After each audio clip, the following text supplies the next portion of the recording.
No, technically we weren't meant to live much past 20 anyway. Everything after that is gravy. Hmm. It's like you grow up enough to have babies, and that's it. That's all you need out of It's like life. salmon. That's I've all. spawned. Really? Yeah, that's all we were meant to do. Yeah, and then you die going downstream. I'm going downstream. For the That's right. listeners that just joined, or the viewers that just joined, this is our pre-show, and I was just talking about getting old and things that are breaking down. Had a doctor visit on Friday, nothing serious, just routine checkup about, hey doc, hurts when I do this, and what's up with that? Don't do Uh, that. yeah, stop trying to put your foot over your head. Right.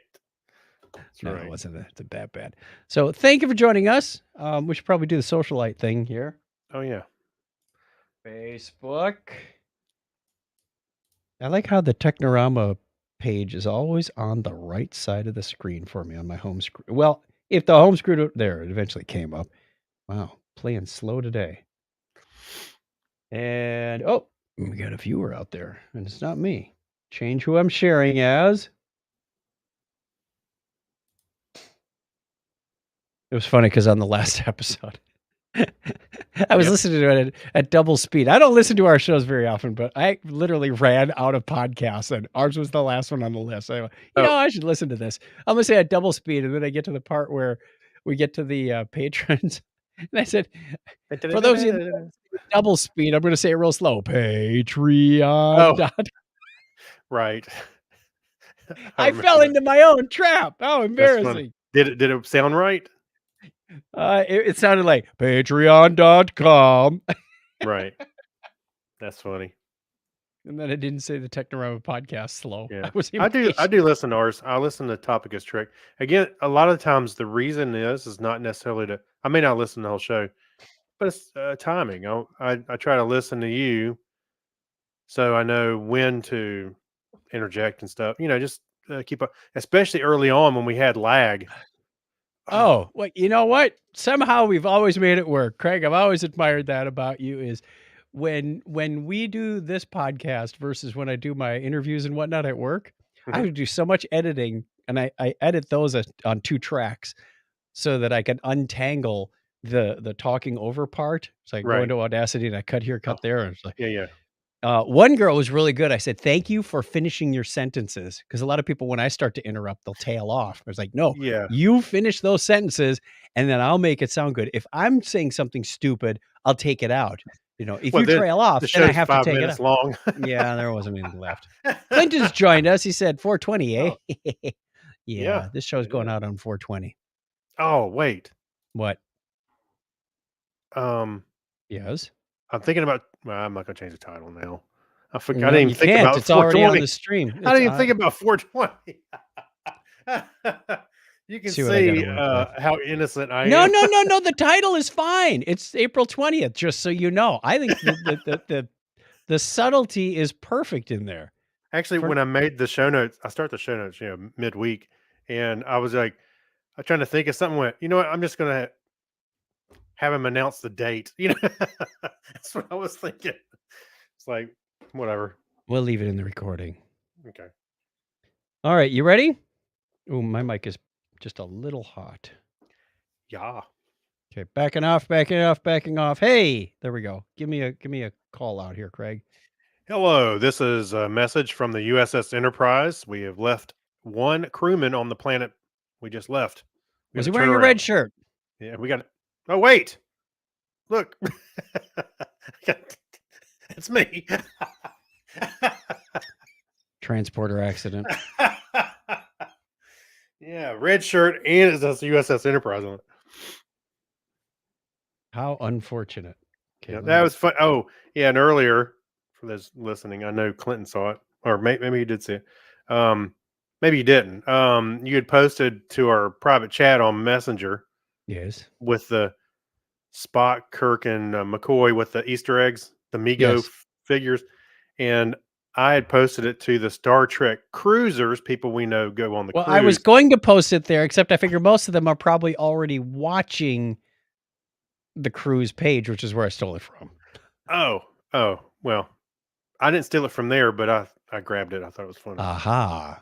So there's And then multiples flying around. there was the other one where the crew of the Enterprise was talking to Spock after this Cotras back in his head and said, "He is risen."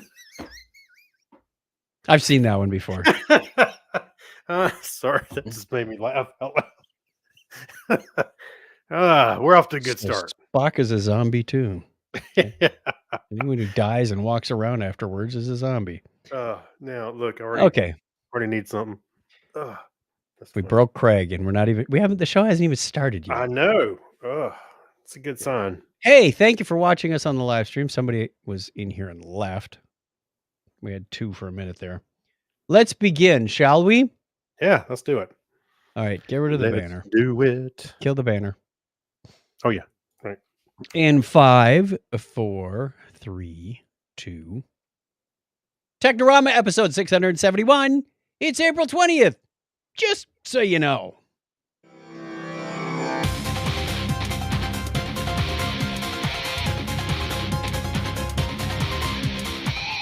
Hey, welcome to Technorama. This is the show that takes a lighthearted look at tech, science, sci-fi, and all things. What are you laughing at?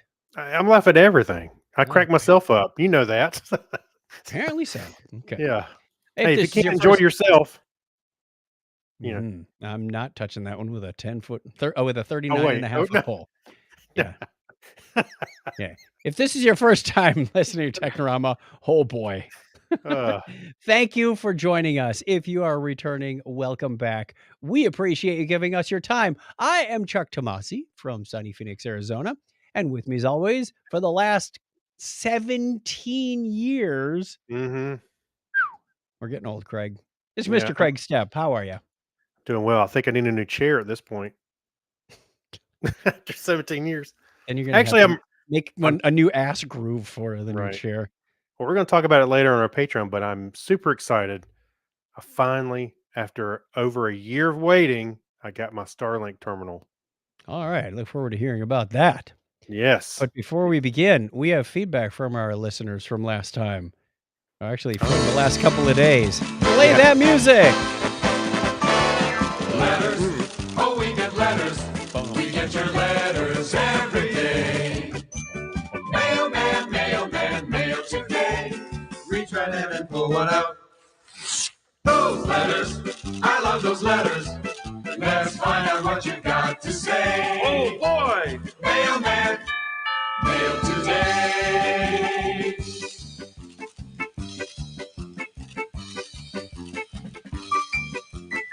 We're going to play the whole thing out? Okay.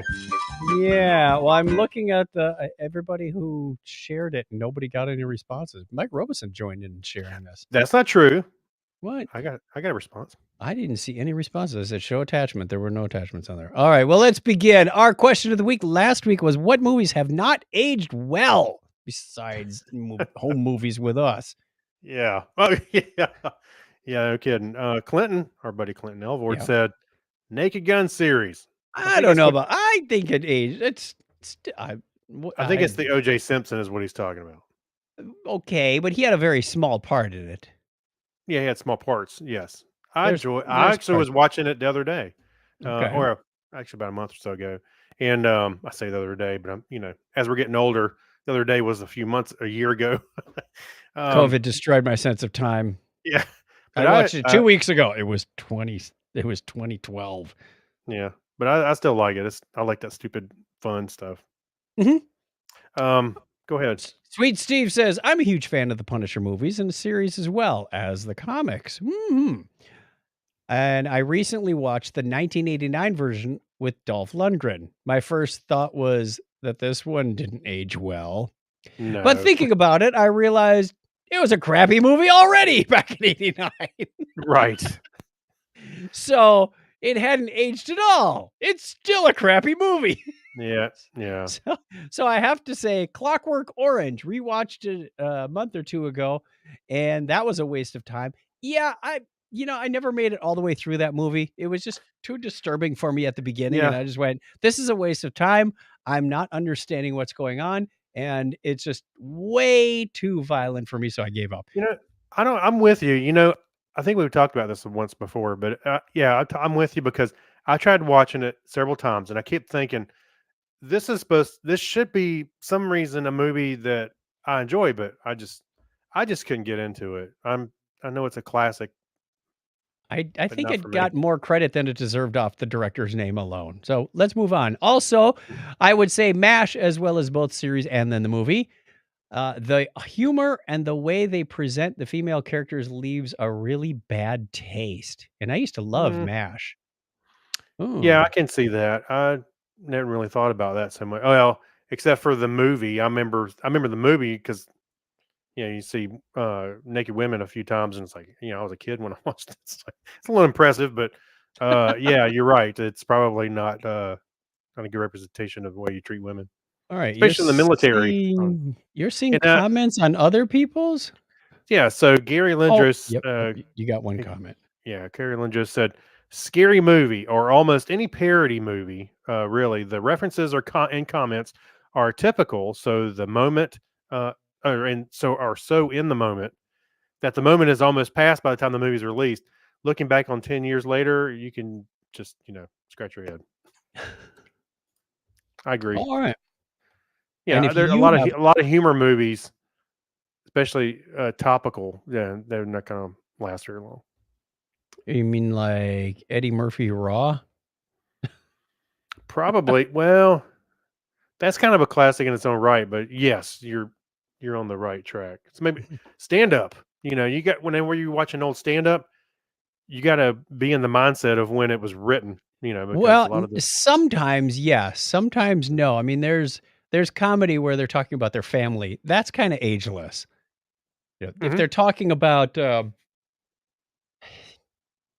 something that was in that time period, oh, I had to dial up to the internet. It's Well, like, a good example probably is, and for better or worse, is Bill Cosby. He had those great stand up films back in the day, and you could probably watch it now and get the same jokes, and because they're about family and the way people right, react to right. things. Yeah. What?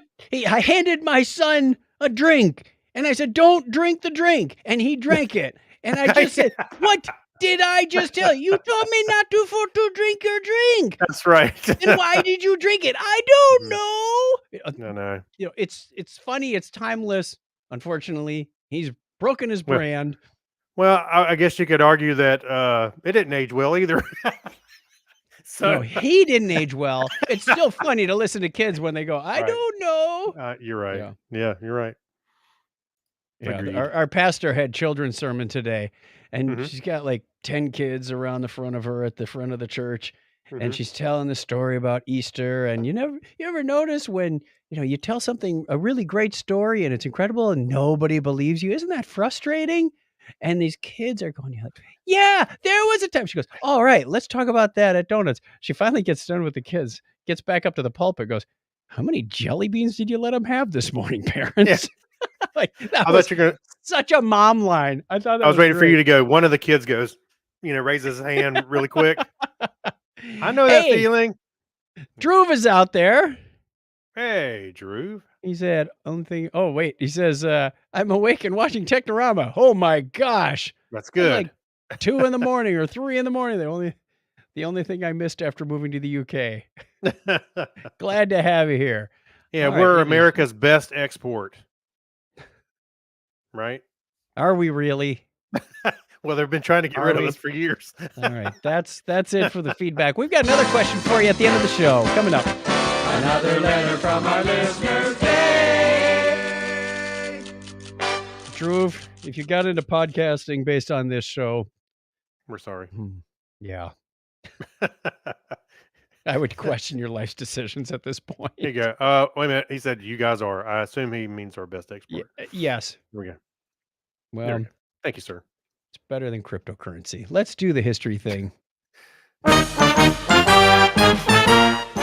On this day in history for April 20th, 2022, it is the 110th day of the year in the Gregorian calendar. There are just 255 days remaining in 2022.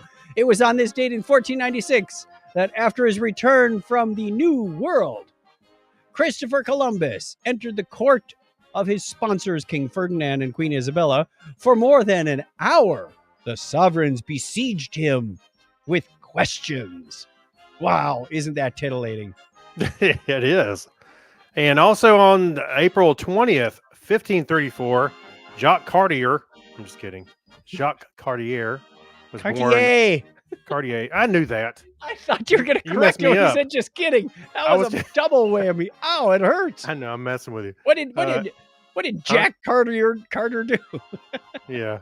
We had a dog named Jacques, and we called him Jock when I was growing up. Yeah, I was just messing with it. So he began his first voyage to what is today the east coast of Canada, Newfoundland, and Labrador. Yeah. Also, today in 1535, the sundog, speaking of dogs, the sundog phenomenon was observed over Stockholm, as later depicted in the famous painting by Vader, oh boy, Yeah, not Vader, Vader Vader. Solstavlan. I like the Vader one better. All right, it was. Yeah, will look at my artwork. yeah. And it was 160 years ago today that Louis Pasteur and Claude Bernard completed the experiment disproving the theory of spontaneous generation. There is no spontaneous generation. What, is that like what comes after Gen X, Gen Y, Gen Z, the spontaneous generation? Was this something they worked on after they saw a magician? He didn't make that appear. No. He made it disappear. On April 20th, 1865, astronomer Angelo Secchi demonstrates the Secchi disk. It goes into the Secchi drive, and it holds 20 megabytes.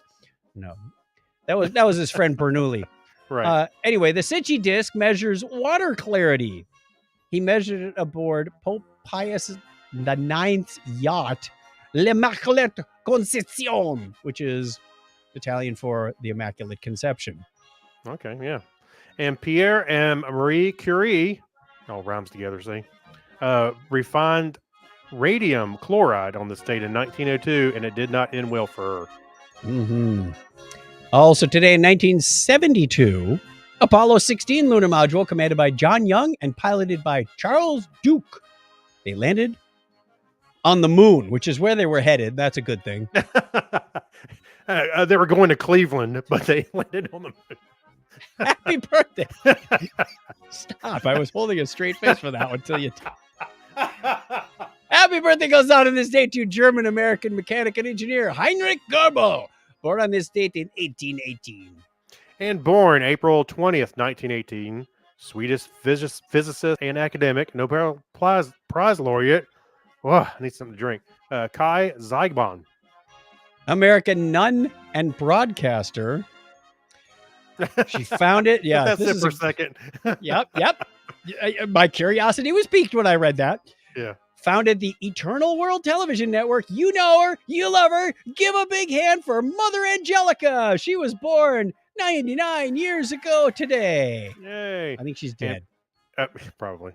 Born April 20th, 1923, American drummer and producer Tito Puente. I love his vodka. Puente. Great. His vodka. Puente. Oh, yeah. Tito Puente. Puente. He was on The Simpsons, too. American actor.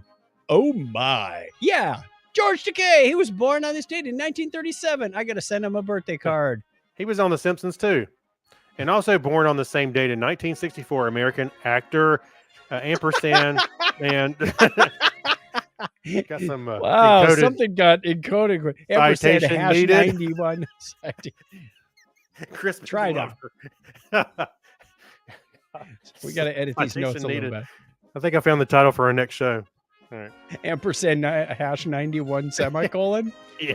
Also turning 58 today is English actor and director Andy Serkis. Yeah. Listener birthdays today include April 21st. Oh, Yes. it's not really a birthday. You're gaming Yeah. the system, Mr. Kim and Craig's anniversary. Yep, I am. Okay. Oh, well, I'm not the only one. No. What? No, Sweet Steve London is the only other entry on here, and his birthday's on the 26th, so he's got it. He wins by default. Well, our If it was a anniversary is birthday on the contest. 21st, so there you go. Yeah, That's the way it was on this day in history for April 20th, 420, 2022. That adds up to 420 also. Oh, my. It's getting crazy with the numbers. If you want to be on the birthday calendar, Craig's going to put up a little link for you for your watching. And if you're listening, it's patreon.com/Technorama podcast. There you No, go. that's the Patreon thing. Birthday link is chuckchat.com/birthday. Wow, I was extra like, wait a plug for the. You're not saying what I'm reading. That was throwing me off. Yeah, that's what I glanced at the screen. What that ain't just what I just said. I did the Patreon link. Find all this and more at thetopicus.trek.com. There you go. Yeah. Let's Oh, just throw man. them all in there. We're just making a real mess of things with this podcast. Yeah. Nothing new there. Into the music. Let's play them out, shall we? It's just one of my favorite songs.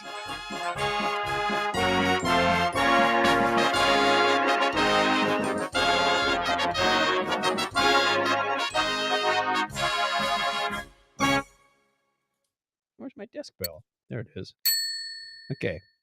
Yeah, I want to. John Miller I will Jr. give my wife a shout out. It was 21 years for us on the 21st. Okay, 21st anniversary gift is. We were looking at these the other day, going, "What is it?" The traditional gift to mark the 21 years of marriage is brass or nickel. Give her 5 cents. See what she says. Here, take 2. There's 2 nickels. Lisa and I were starting to make up crazy ones like, the 8th anniversary is now branded as the kitchen implements, so you get a spatula. The 10th one is hydrogen peroxide. For the 18th anniversary, it's yard implements. So here's a rake. Yeah, we're coming to all kinds of good ones. Yeah, just don't give her a mop. I think I had mop on the list. That would be the last marriage or the last anniversary. I can tell you that. I had mop on the list. I don't remember what year I attached it to, but we had mop on the list. You know what? We don't have any good news tonight. So we're not going to do the news. Everyone. Yeah, oh, well, we can do that. Let's see. Better string this out. Bad news, fancy men.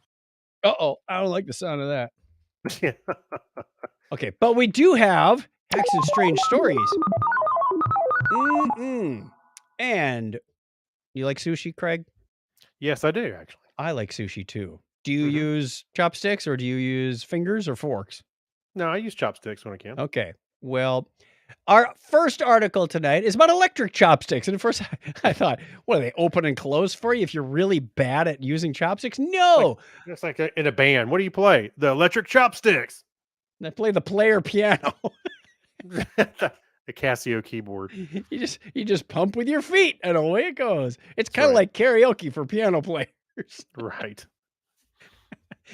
These electric chopsticks actually make food taste more savory without adding salt. So there's a tiny little electrode on the end and apparently a wristband with a battery pack, and one of the chopstick attaches to the battery pack with a little wire. So as you pick up the food and you put it in your mouth, a slight charge activates your tongue and makes it taste saltier. Specific wavelength. Yeah. The idea is that too much salt, not good for you. And as most Americans, we're getting way too much salt in our diets because everything has salt in it. We don't need that much. So you can cut down as much as 30% without losing any of the flavor, or you can keep going with what you got and get 30% more. If that's the way you want to look at it. So these are from, let's see, the Department of Advanced Media Science in Meiji University and a Japanese food producer called Kirin. Yes, that Kirin, the one known for its beer that you often put your sake in and make sake bombers. Oh, am I the only one? Maybe. However, I have a slight problem with this. When I use chopsticks, I generally don't put them in my mouth. I pick up the sushi and then I, take the sushi from the chopsticks. Without it going in my mouth. I mean, it's not like you swish these things around. Going, blah, blah, blah, blah. That's what I was thinking about too, because usually when I pick it up, you kind of use your teeth, but you don't really lick the. I don't lick the chopsticks. Maybe I don't, because they're that cheap wood and always get splinters. I'm like, I have nice lacquered chopsticks that we use from time to time too. Okay. And when you're having like a bowl of rice, hopefully it's sticky rice, kids. You kind of shovel it into your mouth from the bowl right up close. You don't pick up individual grains or individual clumps. So I'm maybe we're doing it wrong as dumb Americans. I don't know. Somebody tell me, do you generally put the chopsticks in your mouth? Not like a fork. like a fork, I would. Right, or a spoonful of ice cream. That Yeah. definitely goes in. Now, they did say that other companies have had spoons and forks that do similar things. Where is it? Where is One it? was Where is it? the fork was to enhance the flavors of salty and sour. Yeah, and a company called Spoon Tech, I love that name, Yeah. sells an upgraded spoon with electrical contacts that not only promises to enhance flavors, but also reduce the unpleasant aftertaste and tang of foods like Greek yogurt. Well, here's the very disturbing one. Yeah. Was researchers have gone so far as to create lickable screens to recreate a wide variety of tastes without actually putting anything in your mouth. You know, I licked the screen door one time. It was not good. Sir, can you just use the public directory to find out where this person is? Who you're looking for in the office. That was going to be one of my Birdie Bots every flavor beans was screen door. Oh, we got some comments coming through. Actually, I was thinking of Die Hard. When the guy says, "Just type in who you're looking for on the screen," and then what if he went? Hey, by the way, what's funny about that scene? Harrison and I figured that out. Was he goes, "I'm looking for," he's looking for his wife. He said, "Well, just type her name in on the screen," and the guy says, "Oh yeah, the only people left are on the 40th floor." I was like, "Well, why do you make him type it on the screen?" Hey, don't be picking apart Bruce Willis right now. He's in a sensitive spot. It's What not. do we have? No, What do it's we a have in the script. comments? It's a script. Let's see. We have John Miller Jr. said it causes your heart to beat in an irregular pattern. Now, yeah, there was a comment in there that says, now anybody who's touched their tongue to a 9-volt battery probably recognizes that electrical charges on your tongue are not a good thing. And I've done it. they said it's not that high a voltage that you'll feel that tingle. Clinton says he uses pencils instead. I can use the erasers if I make a mistake. Very nice. I dropped the sushi. Just erase it. Boom. Yeah, we got a rim shot. Yay. Oh, you can put sound effects in the chat. Be careful. We only have the budget for 2 more sound effects. Better than the emojis. Okay. Second up, we have a story which I kind of like because it involves a little microcontroller, particularly an ESP8266. Yes. And something you can do with it, except you got to find just the right kind of printer. And I couldn't find one on eBay. So this is a you did go looking for one? I did go looking for one. Tell them what you can make out of an ESP8266 and a specific printer. Well, I like this because I'm actually going back to reading my news and stuff from RSS, and I can explain that a little bit. But this guy liked using telex machines, and he said dot matrix printers, but I don't know if anybody really liked them. But Jan Diogori, I don't know. He decided to build like a teletype thing with this ESP8266. It would go out and scrape data off of his XML file, which you can do that, the description, the title, all that kind of stuff. And it would dump it out through this Commodore interface to a Brother HR5C, which is a thermal printer. And it would just, he actually had the thing, he printed it out, ripped it off, and you could see him take it into the bathroom and close the door. What I thought was interesting is the printer is normally one of those thermal transfer printers. So it has a ribbon and it's very quiet. Normally a dot matrix go. It doesn't have a ribbon. It does. The thermal paper, the head just. Well, yes and yes. It will do either. So the 5C was like the IBM Quiet Writer. It had a ribbon in there that just sort of had a quiet cartridge, and it would thermally transfer from that. Oh, I see what you're saying. Okay. Plastic ribbon to the paper. However, if you put thermal paper in there, like from a fax machine, and they said you could put it on a roll, then it would just use the heat from the print head to heat the paper, and you would get the same effect. Yeah. But it would be nice and quiet. Now, why would you go to I've got a bit of a problem with this because I'd like to see it end up on perhaps an electronic device for the environment, for one. So I'm not still using paper. Yeah. Right. So, if you're going to make a little app like this, whether it's on a microcontroller, I understand why the microcontroller, because he was aiming for the printer. Yeah, it's almost like using a Raspberry Pi or something like that to try Yeah, and I mean it's the same basic development kit. The IDE is the Mhm. Arduino IDE, Mhm. and I've done 8266 work before. It's a nice 32-bit microcontroller with Wi-Fi and Bluetooth, and I think there's one even now.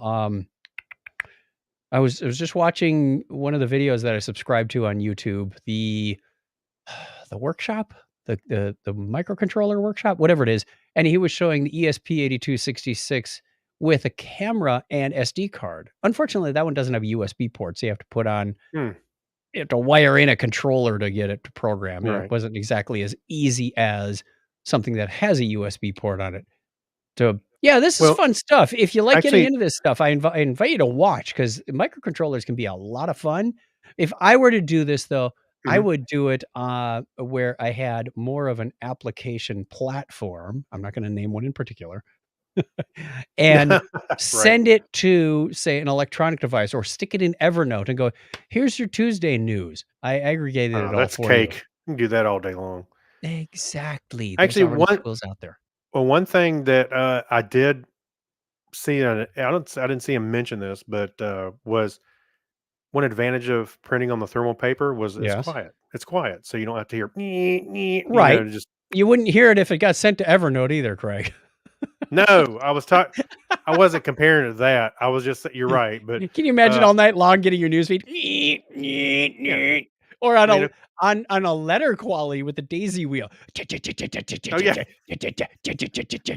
or double time. What was it called? Where it would go over and do it twice, like uh, Clin- Clinton says, enhance. I like thermal paper. You can watch the bad news disappear. That's I right. the problem with thermal paper that I have is I go to pick up a pizza and they print the receipt on thermal paper and then they tape It's in it the to the heat. hot pizza box. Yeah, You get home and the thing is black, so you I don't know. know how much you paid or where you got I it remember from. one time I came home and Kim's like, "All right, let me." She Every likes to get the time. receipts for all the stuff. I'm like, "Here's the receipt." Oh crap! I can't even It read it. looked like it went through a fire. Yeah. Yeah, they Good put it job, through. pizza guy. Good It's like the job. receipt went through the oven with the pizza. Pretty much. Now I think this is really cool, and you know, whether you're printing it or not, I think it'd be fun to make one. Yeah, Yeah, I mean, I've got some ESPs around here, but there I don't was have a a. printer, so I didn't put it in the show notes, but there was another project I saw, similar vein, but what it got to he took. I think he took a Raspberry Pi and he had a little reader, had some LEDs on it, so he could pull in some not microfiche, but the old uh, paper computer tape, Mhm. and it would read. He would just where you pull it, and he actually hooked up a motor, but you pull it and it would read the code and dump it out. Hmm. Yeah, I thought it was kind of cool. When I saw that, and I saw this, I was like, I like how people are, kind of making little analog stuff. The interesting thing about that printer, though, is it had a what was it, a DIN 5 connector in it? It was the Commodore serial interface. Hmm. Yeah, So it was not your standard Centronics parallel. It was an that was old a printer, but it had yeah. that specific interface because that made the interface from the controller, the microcontroller, very easy. Hmm. You know what else is funny? I don't know if you noticed this or any of our listeners, but I still see the Centronics connectors when behind a register. Always look for the stupid big. It's like a big parallel port sitting right on the back of the register. That's funny Yeah, how prevalent I those are. I can't find it on my laptop, though. I don't know. Yeah, I can't. Where do I My plug this in? phone doesn't have a serial port on it. Yeah. Actually, it does. Oh, It's USB. well, real quick. Yes. I mentioned that I went back to using RSS instead of Yes. going to the various news sites because I had, I actually still using Feedly, which is a website. I had my feeds from Google Reader. I downloaded the OPML and put it in there, and it's been there for a while. Every once in a while, I go look at it, but recently I started getting tired of trying to find news stories for this show or even some other things that may interest me on all these different websites. And I was kind of surprised how readily available a lot of websites still had RSS. Or what's also cool is some of the websites you can put in like a somebody's Twitter address, and it will make a feed out of that. So you don't have to even go to Twitter to go look for Star Trek news or whatever you're looking for. So I was like, I'm gonna quit using everybody's algorithm to find stuff. I'm just gonna sit there and so I have a website. It's I'm not sure how to pronounce it. It's BASQUX. They have a service. It's all paid for. It's like $30. But then you can just run an app, on your phone. You can connect to it or connect to it through your browser and just sit there and go through your feeds. It's kind of fun. I like it better than hitting all these websites. But okay.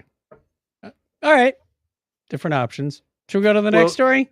Well, the other cool thing is Discovery on those. A lot of those readers, you can just type in science and it gives you a bunch of feeds to go. Right. So I'm not stuck with the same few feeds I see on Google News or whatever, whatever, you get it. I get it. Next one. Yes. Okay. What Chinese scientists learned by teaching 2 monkeys to play Pac-Man. One, it wasn't easy. I'm just kidding.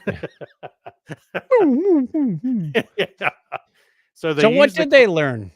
So they learned that monkeys were capable of formulating strategies to simplify a sophisticated task like playing Pac-Man. And they said that they were trying to use this as models for artificial intelligence. They were trying to come up with statistical models to find out whether a monkey's behavior, one, could be broken down into a set of strategies, which turns out it could. The monkeys found that they were easy to teach them because it's just directional. They could recognize when the ghosts change, and instead of points, they were getting fruit juice as a reward, which I like that. But they found that the monkeys understood the basic elements of the game, and they would focus on one specific strategy instead of like 2 or 3, to play a game. I can just see the monkeys are playing along. But they get the power pill and the ghosts turn blue and they change back and the monkey goes, ah! Yeah, no. That's my reaction. Would they be better at Donkey Kong? Clinton asked. Possibly. Anyway, my monkey was better at Battlezone. Yeah.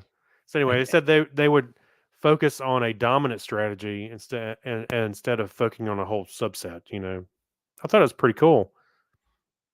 That's how you get. Here's some sugar. Play some more. So they said this is SCMP. More articles from SCMP. What does SCMP stand for? I'm clicking through to South China Morning Post. That's what it is. I thought it was like ICMP, which is an internet protocol. Yeah. Never mind. Only nerds will get that one. So they were testing it out for artificial intelligence. Does that mean we can use monkeys instead of artificial intelligence? Yes. And as a matter of fact, teaching them how to play Pac-Man was just the first step. Next, they're going to turn on us. Identify the hot dog. Is it a cat? Is it a cat or a squirrel? So what color is the dress, monkey? Huh? Come on, monkey. What color is the dress? Hey, well, what's it? Michael, I'm trying to remember his last name. He does the Vsauce. He did a video, a Vsauce channel. He had a video on there where he was competing with monkeys. They would play this test. It would show these tiles, these tiles on the screen. It would flash the numbers, and then it would go back to tiles. And the monkeys were able to in sequence properly. And he couldn't do it as fast as the monkeys could. Of course, he's probably got a lot of other stuff rattling around in his head instead of just the monkey going, I'm going to get a treat. I'm going to get a treat. I don't know. But that was a cool video to watch. I go recommend that. It was on Mind. Oh, it was the YouTube original. I can't remember. He did a YouTube original show, and it had to do with the monkeys, and it was pretty cool. Let's give a quick shout out to the chat room. We have 2 people in competition for the comments tonight. It's John Miller Jr. and Clinton Alvord, and they are having a lot of fun, as are we. I think Drew must have gone Drew fell asleep. Oh wait, he was on YouTube. He might be watching over on YouTube still. He might be. Nope, he's not. Nope. He finally went to sleep. He was like, I can watch this later. Yep. All right. So if you want to join us, you can join us live and maybe get some of your comments put on the screen or read into the show Sunday nights at 9:30. We'd like to see you there. 9:30 Eastern to be more Pacific. See how I did that? Yeah. Okay, let's do a Remember When segment real quick because you got to be really old to remember this one. Remember when dinosaurs roamed the earth? We talked about the BBC special about the dinosaurs they found in, was it South Dakota? Yeah. And they're making a special. They said, these are the ones that died in the Great Cataclysm 66 million years ago. Well, they've recently found a nesting spot in Brazil where titanosaurs, which are sauropods, kind of like the four-legged long necks that roamed around the world. Mm-hmm. The titanosaurs had a nesting site in there, and they found these in a limestone quarry, which is rather unfortunate because they don't know how many they may have destroyed by mining out the limestone, which is unfortunate. Oh, my gosh. Yeah. Well, it's hard to spot that kind of stuff, I imagine. You got big machines around. And they say, how do you know these were titanosaur eggs? Because there were no bodies of titanosaurs around. They said they have a very distinctive spherical shape. They're not oval, and they have a specific size. So that's how they came down to that conclusion. And they found like 15 to 20 of them in this one cluster, which I thought was just very, very cool. It's amazing that something didn't happen to it over all these years. Yeah. Oh, well, the eggs, once they're fossilized, they're basically rock. So, well, I mean, even before they were fossilized, just something walking over them. It's amazing. You gotta have really excellent conditions for anything to be fossilized. Yes. And this could have been, they laid them in a marshy spot, and then the marsh flooded, and then you got the sediments and everything covering it up. So, the end. Yeah. Oh, right on time with the music. Yeah. The end. Anyway, it's kind of a long article. You can go check it out if you like dinosaurs. I hope people like dinosaurs because I put stories in here about them because I like them. Dinosaurs in space, man. That was my thing. I feel like I'm 10 years old again, and I'm acting like it. Hey, if you have something you want us to talk about beyond what we do here, let us know. Yes. And if we can't figure it out ourselves, we'll call somebody up who can speak to that. Like how gaming. Would they we don't do too much with gaming. How do they get in touch with us, Chuck? Well, call the listener line. Call the you listener can. line. 707-530-chat. That's 2428. Or you can email us at technorama@chuckchat.com. I'll do the banner. Oh, there.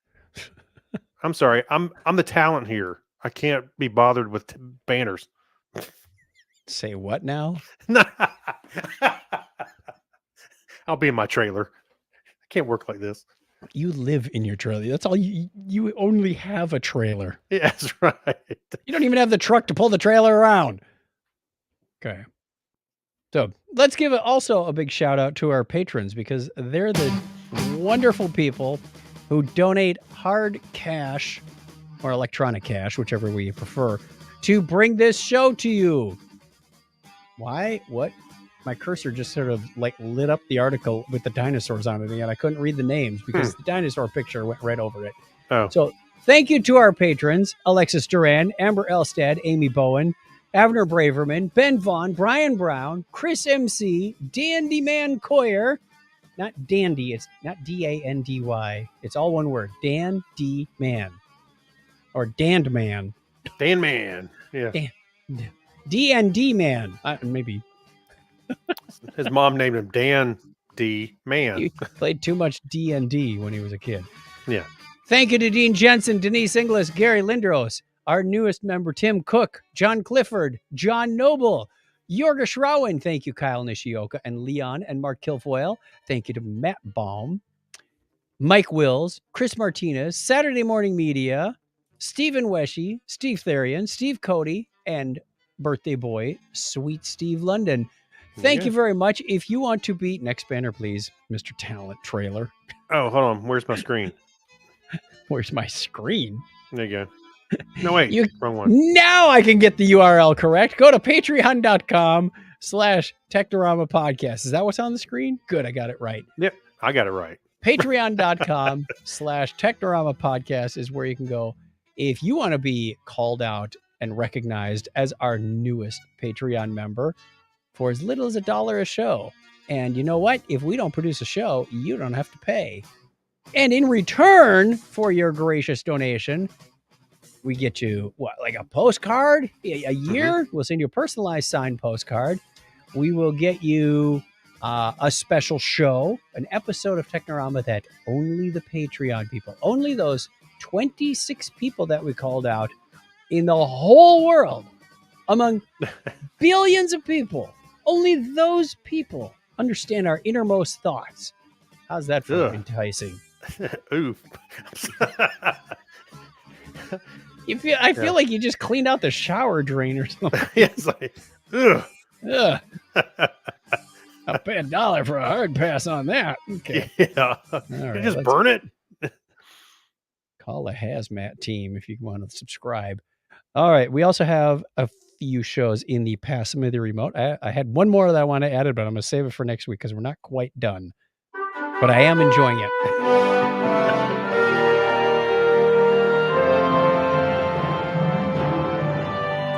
Here's the remote. Okay, first one I've got is a show from Netflix called Jimmy Seville, a British horror story. I was about 10 minutes into this, and Grantus walked into the room, my son-in-law. He goes, "Oh, Jimmy Seville. You know this guy? I've never heard of him before." It's along the lines of Jeffrey Epstein, only a lot longer time frame. He was a well-renowned British DJ and then became a TV celebrity. He hosted Top of the Pops for a long time, from like 1964 to 2006 or something. It was ridiculous. And he was also a very well-known philanthropist. And it's like, oh, so there's 2 episodes. In the first episode, they're building him up. They're like, hey, what a great guy. You know, he built this hospital for these people. But unfortunately, he also took advantage of his celebrity status to the point where he did some serious damage by assaulting and raping young women along the way. And nobody spoke up back then. And this poor lady was just kind of beating herself up over the years, saying, why didn't I shout out? Why didn't I say anything while this was happening to me? And, so you really felt bad for these people. And I'm not going to get into all the details, but it was an interesting story, hard to watch in some spots, but unless you recognize these kinds of things, they're not going to get any better, in my opinion. So yeah. What do you got? We'll do one of yours. Well, I watched an old movie. Actually, Kim and I watched. We hadn't seen. It's called Red. It's a Bruce Willis movie. Helen Mirren. Yeah. I had not seen it. I don't know. It fell off my radar. No. Wow. So quite enjoyed it. It was a lot of fun. Classic. Yeah, and the humor was fantastic in it. Yep. And of course, that scene. I did know about that one special effect where Bruce Willis just steps out of the cop car when it's spinning in the street. And he just stands up and he, right out of the car. That was pretty awesome. But yeah, special effects were good. Helen Mirren, classic. She's great. So yeah, super enjoyed it. I think it was on HBO Max, but you can just search for it and watch it somewhere. All right, my second one is Our Great National Parks limited series. A World of Wonder is the name of episode 1. Then they get into Patagonia in number 2, and I'm into number 3. So it is narrated by Barack Obama, which is fascinating. He's an interesting narrator, but he does a decent job on this. I mean, he's no David Attenborough. Nobody's David Attenborough, not even me, and I try my best. But great. I thought it was about our nation, our Yellowstone and Yosemite and all these U.S.-based national parks, but it goes all over the world. And there's some really, really fascinating stuff and some film footage that no one's ever seen before. It's like, here's this creature at night and that's never been seen before. Like, oh, that's cool. So if you like nature shows, put this one on your list. Our Great National Parks on Netflix. Well, I did see. I did want to go see. I did want to watch this. I saw it was on Netflix's YouTube channel. They Mhm. I remember they have a film club channel too. But I was watching a quick video. It had a Obama and Pete Sousa, his photographer. I don't know if he's in the show, but he was talking with his photographer about some of the. They were talking about some of the pictures he took when they did go to some of these places while he was president, and of course, Pete Sousa was attached to President Obama to take pictures and stuff. And I really do like his work. I would recommend go getting one of his book or even follow him on Instagram. He posts some really good pictures. But they were talking about it, and I went, "Oh, okay, I want to see this." I enjoyed the national parks documentary with his name escapes me. A long time ago had who does all the documentary? David Attenborough. No, not David Attenborough. Ken Burns. Yes, Ken Burns. Thank you. I watched that. That was on Amazon Prime, and so I'm gonna go check this out. All right. There was one animal in the, I think it was in Patagonia, called the poodoo, which reminds me of our next article in the Yeah. media corner, which we will go to. Well, wait a minute. Oh, you got one more, don't you? Yeah, that's all right. Go ahead. It's not No, that- you go. Actually, I was kind of rewatching this a little bit. Kim's watching it for the first time. My wife is Schitt's Creek, and it's a comedy, but it's very much in the vein of like almost like Arrested Development a little bit, where it's not slapstick or the jokes aren't in your face, but it's like they're having a natural conversation, but the situations they're in, it's ridiculous. So I've watched the whole series already, but I'm kind of rewatching some of it with her, and it is. I forgot how much I really love this show. So yeah, I think it just finished the 6th season last year. Was it last year? I think it's last year. Anyway, go check it out. Schitt's Creek. You can find it. I think it was on Netflix. Great. Now we have to put an explicit tag on our thing.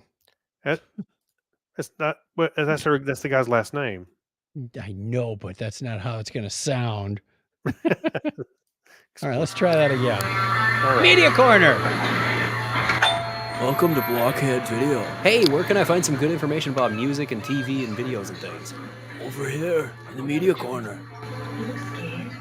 Okay, so we have something you found on Gizmodo. They ranked the places on Tatooine. Why is everything on Tatooine? Well, it's like it's like one of the famous Star Wars planets, but I know, This is- but it's home base for like 10 things. Nobody ever lived anywhere else? no, not really. There's only a smattering of other planets here. So Anyway, they offered. How are said they four- ranked? Are these They like said they're Yelp offering this ranked? as a intergalactic trip advisor. TripAdvisor. Okay, so let's see. Number 10, the Dune Sea. I mean, it's sand. What can you say? We've heard from reputable sources that it's coarse and rough and irritating, and it gets everywhere. That's right. Of course, they have some lovely pictures with some banthas in front of the dunes. Dune Sea. Mhm. And of course, the second one is the Lars homestead with the burning remains of Read the Owen and caption. Aunt Read the Marie. caption. So nice design, lovely spacious areas, and well protected from the Tatooine suns. Shame about the smoking skeletons, though. Kind of ruins the mood. Yep.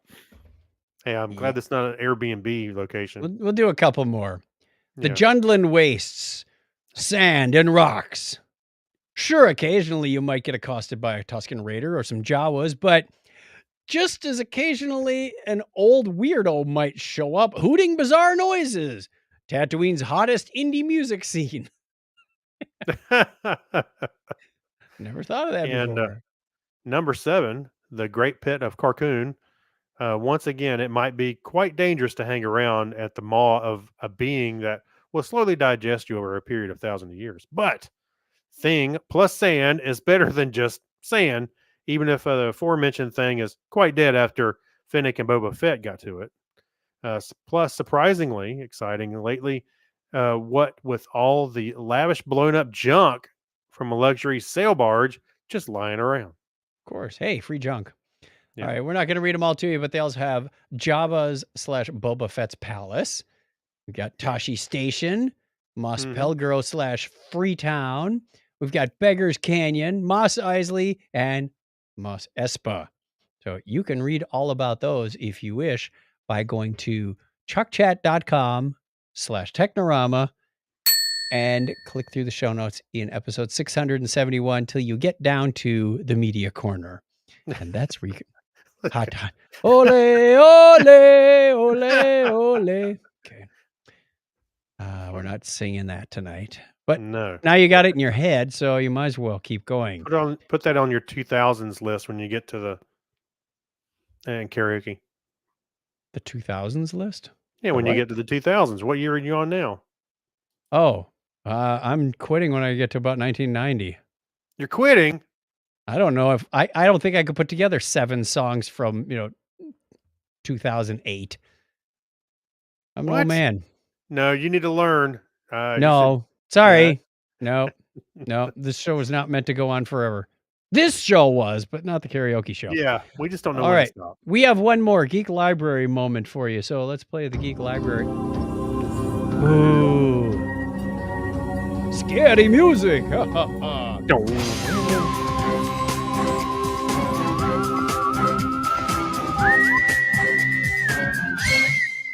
Did they say rank or rancor? Yes, Clinton. those rancors are rank. Okay. Heated debate rises over superconductivity above boiling temperatures. Oh, remember Yeah. when superconductors only worked at like frozen nitrogen temperatures? Yeah. What do we have now? Well, we have some people claim that they've made some semiconductors that have superconductivity at I forget what temperature was it. I think I It was forgot like to write just that a down. few degrees above zero, like Yeah, and then Celsius, not Kelvin. and there wasn't a lack of. Anyway, people started going no. They called BS on it and they started arguing about it. But did you have notes on it? Because to be honest with you, I didn't read the whole thing. So we'll just get you some excerpts. Of course, you know that superconductors are when you get a substance at previously to a very cold temperature Mhm. that it would have zero electrical resistance. It Yes. was a superconductor. Now, even if you have this beautiful polished gold wire filament, it's going to have some resistance. But superconductors do not. And of course, we've all seen the little experiment where they take the little cube and they float it above Yeah. for like levitation, and you see it spin around without any Yeah. resistance. I'm not sure how that ties into zero electrical resistance, but it's always a cool experiment.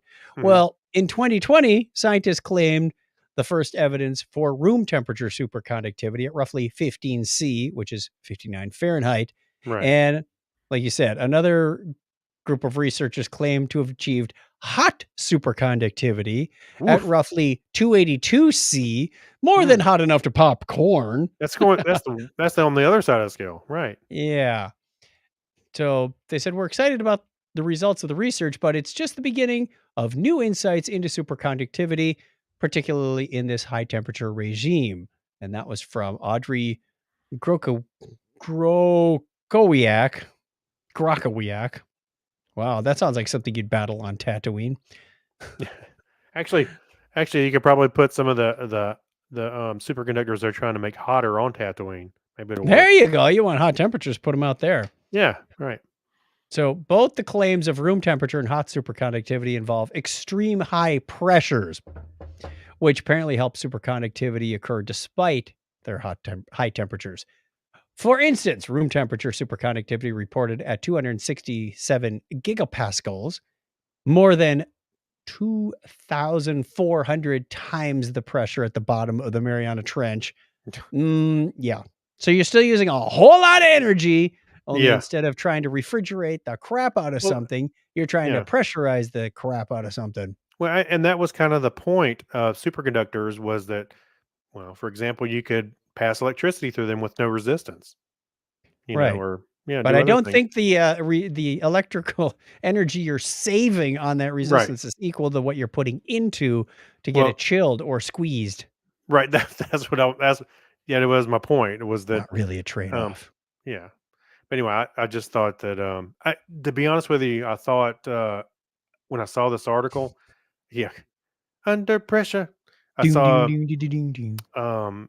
a show. It was probably on PBS. It wasn't like I'm not sure what show it was, but I was a kid and I remember them talking about superconductors, and it kind of caught my attention. I was like, "Ooh, that sounds like something really cool." You know, when you get it to a certain temperature, you might start getting other physical properties out of this whatever metal or element we're talking about. So when I saw this, I thought it was pretty cool. They were talking about getting it high enough where we didn't have to, you know, expend energy to use it, but it doesn't seem to be the case. Not yet. Not yet. Maybe out in space, you could get it hot enough Or cold enough. or cold enough. Depends what side you use, the one facing the sun or the one not facing the sun. Then you get both. Put them You get outside. Yeah. Opposite sides. All right. That's going to wrap it up. We have a question of the week for you to think about. Ponder, if you will, for the next week. What's the most ridiculous thing you saw a computer illiterate person do with a computer? Oh, my. No naming names, Craig. We said we'd never talk about this again. Yeah. Okay. I won't. What's the most ridiculous thing you saw? We all have the famous, Scotty talking into the mouse. Hello, computer. Well, I've mentioned this before. I was helping somebody on the phone, and I told him to double click on my computer, and he replied that, "How can I do that when you're on the other side of the phone?"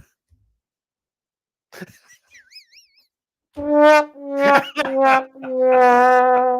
going to have a lot of that next week. I can tell. Yeah. I know John Miller Jr. has a few. He's done a lot of computer repair. He was in the same, well, he worked at the ISP I was at. Yeah, but sometimes he was there and you weren't. What if his story I includes was always you? there. What's that? What if his story is about you? It may be. I wouldn't doubt it. But yeah. Oh, yeah. There's a bunch of them. I have to give that some thought. But anyway, the my computer thing always. I pops saw in mind. one recently. You know how people have those little styluses with the eraser with the rubber tip on them for like their iPads and phones and whatnot? Yeah, yeah. Because they don't want to touch, or maybe their finger doesn't work well for dragging and swiping things. This person was using a pencil and thought their eraser would work and got really, really frustrated when it didn't. Like, what are you doing? Who told Yeah. you that a pencil was a good idea for that? It's Right. like they're using the Okay. eraser on their iPad and going, it's not working. I'm like, okay. There you go. John Miller Jr. says people who use cartoon sounds on podcasts. Oh no, you asked for it. And we're getting out of here. Yeah, it's time to vacate. You asked for it. I have a couple. Okay. The Patreon people are going to get our patron show next. So thank you very much to them. And we are going to get out of here as we approach the top of the hour mark. Thank you very much, everybody, for hanging out with us. Oops, that was the short exit. We need this one because we have more to say. Okay, there we are. Wow. How many goofed up things can we do in one night? Oh no, don't ask that question. 671 sounds like a good number. Oh, that's the episode number. I thought that was a challenge. Warner Brothers are going to sue us. Probably Hanna-Barbera first. I was going to say that was Hanna-Barbera. Yeah, you lost, John Miller Jr. The running sound is Hanna-Barbera. I don't know where Super Friends came from. All right. So get a hold of us. Put that contact information back up there if you want to get a hold of us on the listener line. Maybe you have a story and you think it would work better if you used your vocal inflections and told it in a prose format over the phone. 707-530-2428 is the number you can call. We'd love to hear your story. Hey, you can even leave it anonymously, Gary. Keep in mind. Yes, right, Gary. Keep in mind that November is coming up, and it is International Technorama Voicemail Month. So get your calls in early. November is like 7 months away. Look, you used up all our music. It's gone. I was saying, get your calls in early. That's what I was trying to tell everybody. Get us a binary high five and we're out of here. All right. 101. Bye, everybody. Thank you. Worst timing ever. Yeah, thank you very much, everybody, for hanging out with us. That was a lot of fun. Oops, I want to leave that SD card in there for one more recording. We're going to stop the stream now. We're going to go record our Patreon show, and then we're going to release that, and then we're going to bed, and then we're going to wake up. It's going to be Monday. Yeah, that's right. Thank you, everybody. It has been fun, and we will see you real soon. Take care. End Bye. broadcast. End broadcast. Click number 2. Bye.